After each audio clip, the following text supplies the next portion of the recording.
Hello, and welcome to Why Make, the podcast where we talk with artists about why they make, with me, your host, Eric Wolkin.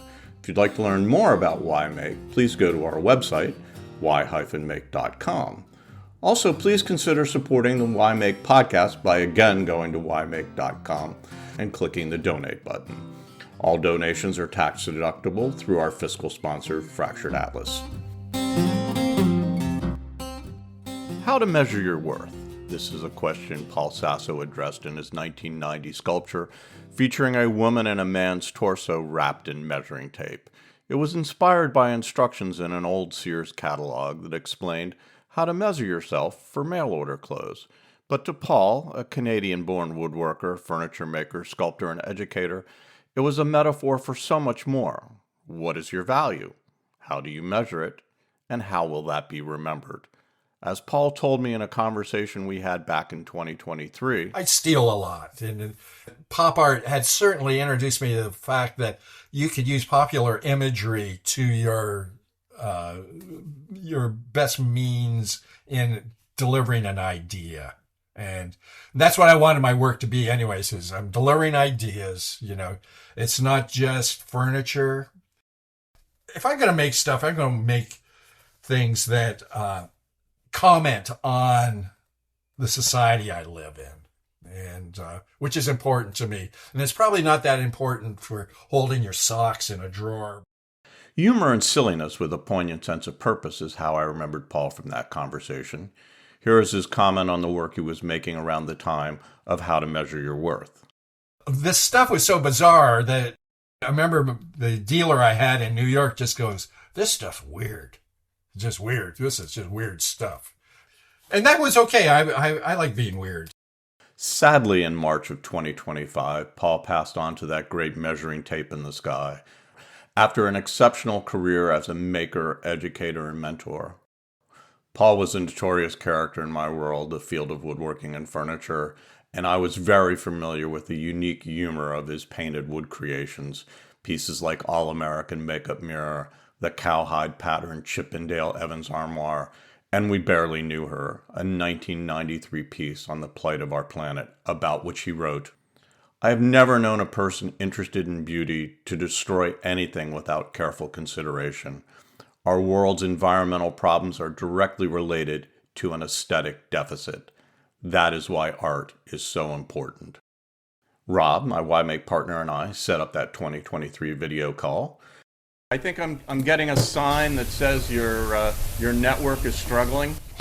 Yeah, we barely have electricity here, let alone an internet. Yeah, but we should be able to make it through. Yeah, we should be able to make it through. That works for us. Paul was at home in the tiny town of Almo, Kentucky, population 2,200. His house is part of a compound that he and his wife, the artist Sandy Miller Sasso, built. It is a collection of buildings and outdoor spaces they call Sassoville, a place created right out of an overactive imagination.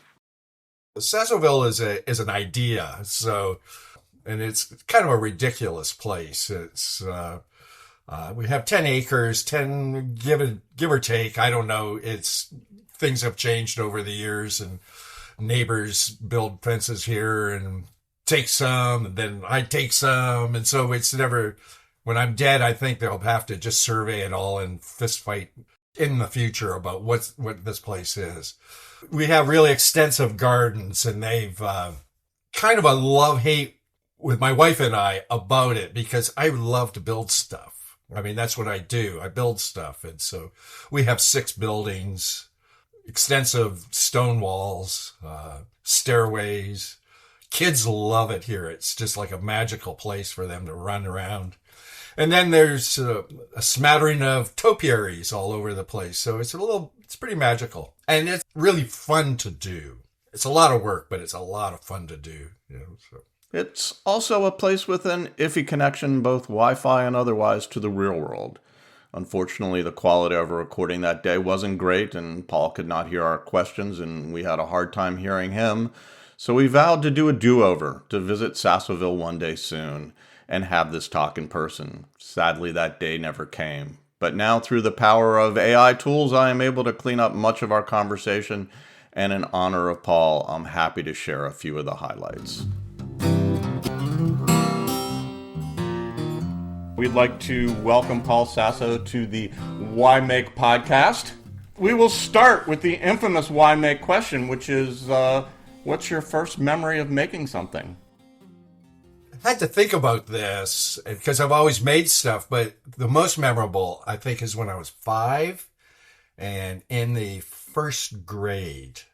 And on my way, I used to walk to school, and it was a rainy day, and the road we lived on didn't have gutters and stuff. There was just, we had gravel roads then, but the school did have gutters, and I got waylaid and sat down on the curb and started making dams. And so I had a whole fantasy world going with sticks and worms and hydraulics, not really knowing what any of that was, but I was gone. I mean, and it sort of sets, it's how I work anyways, in terms of how I've lived my life. Is just, my wife called it, oh, he's launching. he can launch. I launch off into a fantasy world or whatever world I go to. And it's where everything I'm doing is just really direct at that point and not much distraction from it. But it's how I eventually developed into an adult doing the same thing, which is, in the greater realm of things, is amusing. By the way, my teacher, Miss Messer, had to come out and get me off the curb when school started. Miss Messer thought I was a genius, and other teachers didn't think I was so smart after that. And I was a terrible student. I flunked out of high school. I mean, it was just because again, it was, I just lived in this fantasy world, and I could just launch off and I'd be gone and I'd miss everything. And so I started failing and eventually ended up in the car factories. It was a confluence of events that brought Paul to art school. It included the opening up of adult education programs in the Canadian university system, and getting unlawfully fired from his job in the car factory, most likely for having long hair, for which Paul got a financial settlement that helped pay his way through college. And not surprisingly for a kid who grew up amongst the car factories and car culture of Windsor, Ontario, a love of Big Daddy Ed Roth, an American cartoonist and illustrator who created the iconic Hot Rod cartoon character Ratfink. And so I decided I'm going to go to art school, which is really funny because I didn't even know that there was such a thing called art school if it hadn't been for Big Daddy Ed Roth, who went to art school. And that, I thought, I didn't know you could be an artist. I mean, I really didn't. I mean, I was monumentally naive, which is the way I still am monumentally naive. I love the directness of the wood.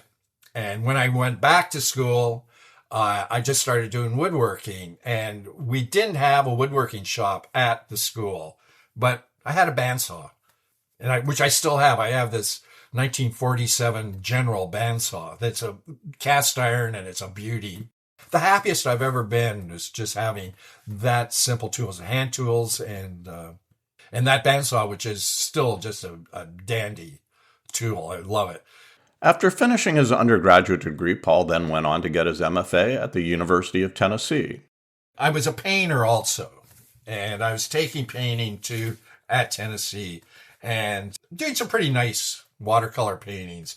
And I had a drawing teacher named Clark Stewart who came into my studio, and I was doing this wood sculpture, and he said, "Why don't you just paint the wood?" He was the one who really talked me into it, and then I just dove in and just started having a lot of fun with it. I was living in my studio, and eventually they gave me more and more teaching responsibility. I'm a pretty effective teacher, so they recognized by my second year that they might as well just give me classes. I graduated from the University of Tennessee with a MFA in sculpture and painting, and landed this job in Murray, Kentucky, which I had never heard of before. If you don't know where it is, it's at the convergence of four rivers, and I just call it the drainage ditch of America. I was hired on to take over a program called Design and Materials, and I was to train people in design and materials. And the guy prior to me had turned it into another sculpture area, and so they wanted something different when I took it over, and so they wanted it to be more functional in the output. I wanted to call it Making Stuff, the new program I introduced, and they wouldn't allow me to call it Making Stuff. But that's what it was. So we called it functional design. We went from doing all the materials to wood. Paul never looked for commercial success. He didn't like that whole scene. I still own most of the stuff I make because I'm a failed capitalist. And I found that dealing with like New York and other venues, you could be basically just, they're selling socks. I will get back to the sock metaphor here. Is they don't really, I was shocked that when you get to that level of the art world, that you would actually be able to talk to people about ideas and stuff. And that wasn't at all. It is commerce. It's all about commerce. And I just was not interested in that. And so I sort of dropped out of that whole thing. I actually like exhibiting locally better than anything. Here is a statement Paul made about his 2020 show, Manifold Perversity, at the local Murray Art Guild Gallery.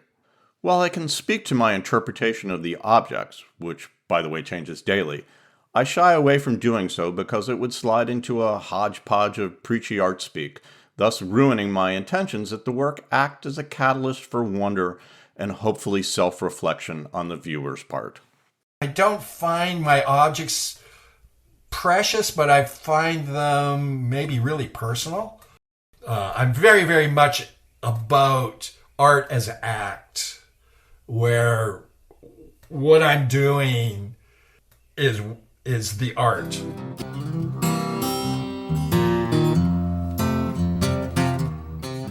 How do you wrap up a remembrance? I started this piece talking about Paul's sculpture.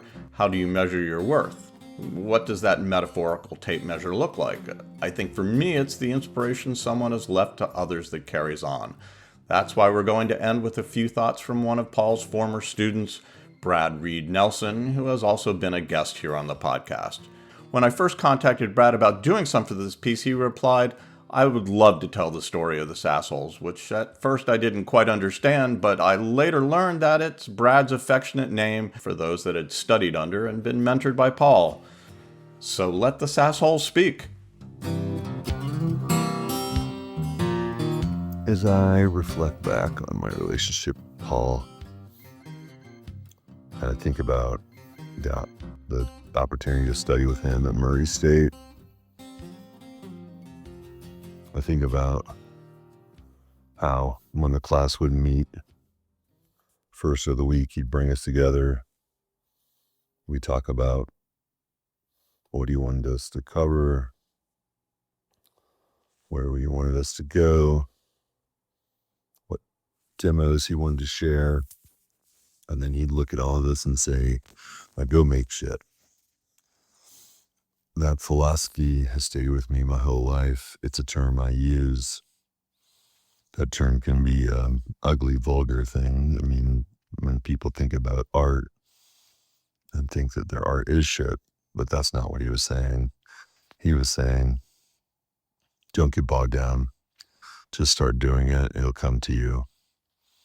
I totally agree with that. When I look back on my relationship with Paul, I think about all the things he was. Incredible chef, amazing baker, an old world craftsperson, his hand skills, His high level of craft was incredible. But also the storyteller he told in his work, and the storyteller he was as a person. Paul was exactly as you see him. What you see is what you get kind of person. He treated everyone the same. We're sassholes. We weren't the neatest or the cleanest, the most refined, but we were honest, hardworking, makers of beautiful objects, and that we perpetuated that Paul Sasso philosophy of demystifying teaching, welcoming everybody in, and helping everyone go forward and find their vision. Paul, I'll miss you so much. Paul, thank you for being Paul. Thanks to all the sassholes out there. As we end all of our Why Make episodes, thank you, Paul, for joining us. And why make? Why make? Why not make? Arguably, Paul and Sandy's greatest creation was their daughter, the talented artist Maggie Sasso, who has also appeared on this podcast. As Paul told me, And my wife and I built our house, and Maggie was a year old. And she was climbing up ladders with nails in her mouth. It's just child abuse. But Maggie had been around it all her whole life, so. my condolences to Maggie and all the sassholes out there.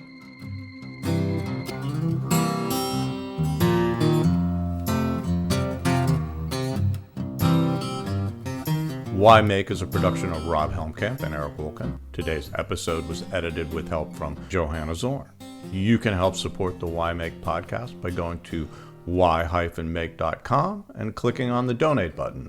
All donations are tax deductible through our fiscal sponsor, Fractured Atlas.